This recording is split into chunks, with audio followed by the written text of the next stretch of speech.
حضرت سیدہ فاطمہ الزہرا رضی اللہ تعالی عنہا کائنات کی تمام خواتین کے لیے ایک ماڈل ہیں، عملی نمونہ ہیں۔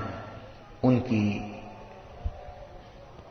شخصیت اور ان کا اسوہ نور ہمارے لیے خواتین اسلام کے لیے خضر راہ ہے۔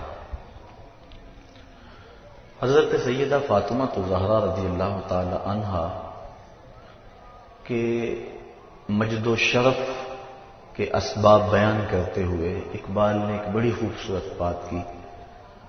فرماتے ہیں مریم از یک نسبت عیسیٰ عزیز، از سے نسبت حضرت زہرا عزیز۔ مریم ایک نسبت سے عزیز ہیں اور وہ یہ کہ وہ حضرت عیسیٰ علیہ السلام کی والدہ ماجدہ ہیں، لیکن حضرت فاطمہ کو 3 نسبتیں حاصل ہیں۔ پہلی نسبت نور چشم رحمت للعالمین، امام اولین و آخری۔ دوسری نسبت بانو تاجدار حل عطا، مرتضی مشکل کشا شیر خدا۔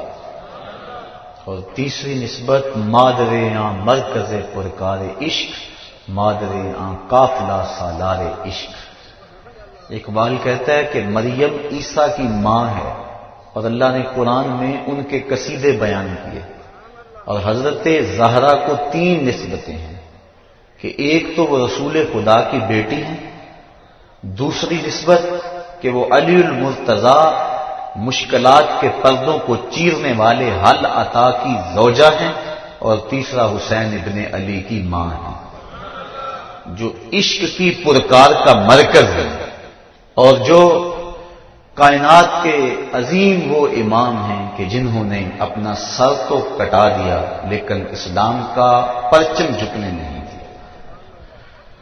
اللہ کے محبوب علیہ السلام نے فرمایا فاطمہ تو بضعۃ منی، فاطمہ میرے جگر کا ٹکڑا ہے۔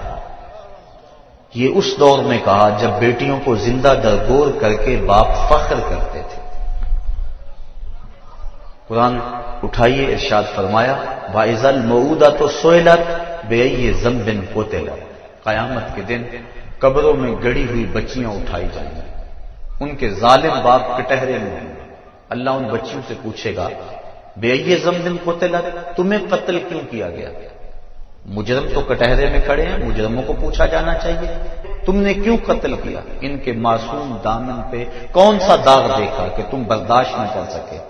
گڑے کے اندر دھکا دے کے اوپر مٹی ڈھیلنے لگے، ان کی چیخیں تمہارے دل میں گداز اور نرمی پیدا نہ کر سکے۔ پوچھا تو ان سے جانا چاہیے تھا کہ تم نے کیوں انہیں قتل کیا، لیکن وہ کھڑے ہیں، بچیوں سے پوچھا جا رہا ہے بِأَيِّ ذَنبٍ قُتِلَتْ، تمہیں قتل کیوں کیا گیا؟ تو حضرات علماء فرماتے ہیں بیٹیوں کا قتل اتنا گھنونا جرم ہے، اللہ تعالیٰ ان کے ظالم باپوں سے بات کرنا بھی گوارا نہیں کرتا۔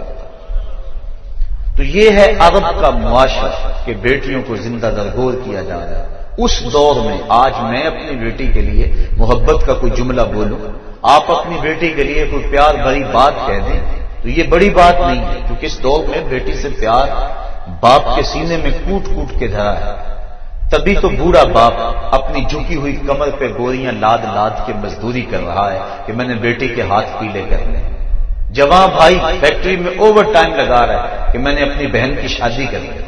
آج بہن کے لیے، بیٹی کے لیے دلوں میں محبتوں کے جذبات ہیں۔ جب بیٹی کو گھر سے ماں باپ رخصت کرتے ہیں تو سارے پھوٹ پھوٹ کے روتے ہیں۔ بیٹی کا وجود گھر کی زینت ہے، بیٹی 4 دیواری کی رونق ہے، بیٹی گھر کی آبرو ہے۔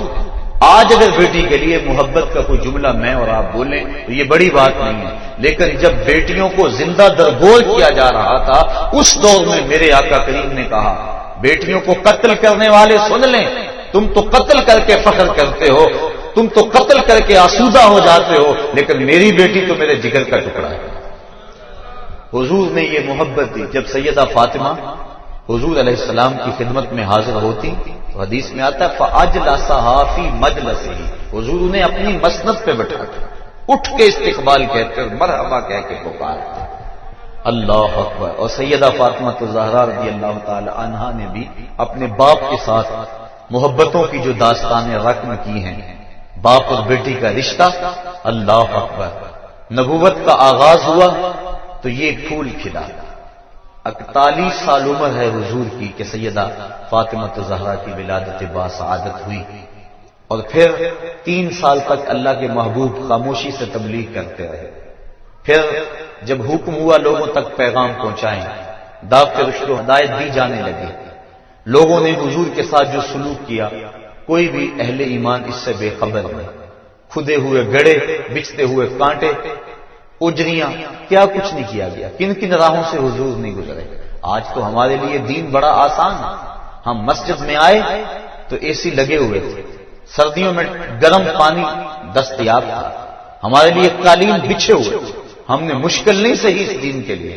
لیکن پوچھو ان سے جنہوں نے اس دین کے لیے طائف کے بازاروں سے اپنے پتھر کھائے، اس دین کے لیے انہوں نے دکھ سہے، اذیتیں سہی، حضور علیہ السلام پر اجری ڈال دی جاتی رہی۔ حضرت سیدہ فاطمہ الزہرا رضی اللہ تعالی عنہا نے جب دیکھا، ننھی عمر ہے، 9-10 سال کی عمر ہے، کہ دیکھا کہ کافر حضور کے جسم اطہر کے اوپر اجری ڈال گئے، تو وہ آئیں اور حضور کے سر سے اجری کو اتارا اور سر انور کو دھو رہی ہیں اور ساتھ رو رہی ہیں۔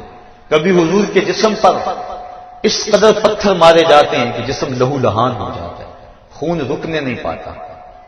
معصوم بچی حضرت سیدہ فاطمہ الزہرا رضی اللہ تعالی عنہا، وہ چٹائی جس چٹائی پہ سجدے کیا کرتی تھی، کھجور کا بنا ہوا وہ مصلی، اس کو جلا کر اس کی راکھ حضور کے زخموں میں ڈالتی ہیں تاکہ حضور کا خون رک جائے۔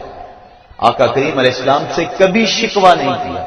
بیٹیاں باپ سے مطالبہ کرتی ہیں، لیکن تاریخ بتاتی ہے کہ سیدہ فاطمہ حضور سے کبھی کوئی مطالبہ نہیں کیا۔ ایک دن انتہائی بے تابی میں حضور کی خدمت میں حاضر ہوئے، آقا کریم علیہ السلام سے عرض کی کہ حضور، بھوک اس قدر ہے کہ مجھ سے اب برداشت نہیں ہو رہی، آپ اللہ کی بارگاہ میں دعا کریں کہ میرے اس دکھ کا مداوع ہو جائے۔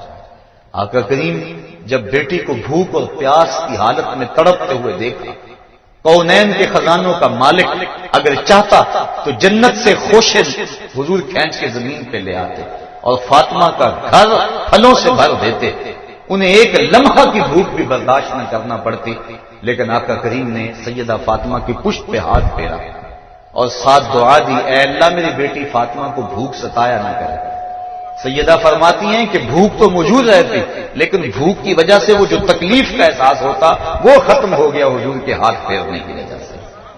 اللہ اکبر۔ تو آقا کریم علیہ السلام کی یہ شہزادی گھر میں کئی دنوں فاقوں سے کاٹ لیتے ہیں۔ امام منذری نے الترغیب والترہیب کے اندر لکھا ہے کہ ایک دن محبوب خدا صلی اللہ علیہ وآلہ وسلم بھوک کی شدت میں مسجد نبوی سے باہر نکلے، آگے شیخین کھڑے تھے، 2 اور صحابی اور آپ موجود ہوئے۔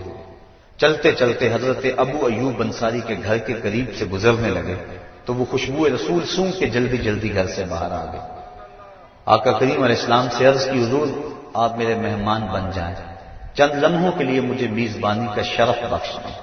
آقا کریم فرمایا، ابو ایوب تمہاری مرضی۔ وہ حضور کو گھر لے گئے، چٹائی بچھائی، بٹھایا، بکری کا بچہ ذبح کر کے اہل خانہ کو دیا، جلدی کھانا تیار کرو، میرے آقا کو بھوک لگی ہے۔ امام منذری لکھتے ہیں کہ جب واپس حضور کی خدمت میں حاضر ہوئے، گھر والوں کو کھانا بنانے کا کہنے کے بعد، تو کیا دیکھا کہ حضور کے چہرے پہ آثار نقاہت ہیں، بہت زیادہ کمزوری کے آثار ہیں۔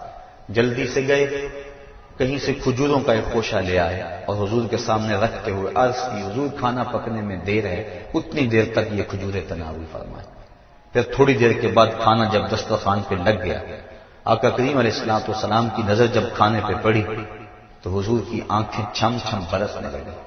پھر ایک روٹی پکڑی اور چند بوٹیاں لی اور ایک غلام کے ہاتھ میں دیتے ہوئے کہا، جاؤ ہمارے گھر دے آؤ، میری بیٹی فاطمہ کتنے دنوں سے بھوکی بیٹھی، مال کے کونین ہیں وہ پاس کچھ رکھتے نہیں، 2 جہاں کی نعمتیں ہیں ان کے خالی ہاتھ میں، مہینہ گھر میں چولہا نہیں جلتا، لیکن اس کے باوجود زبان پہ شکوہ نہیں ہے۔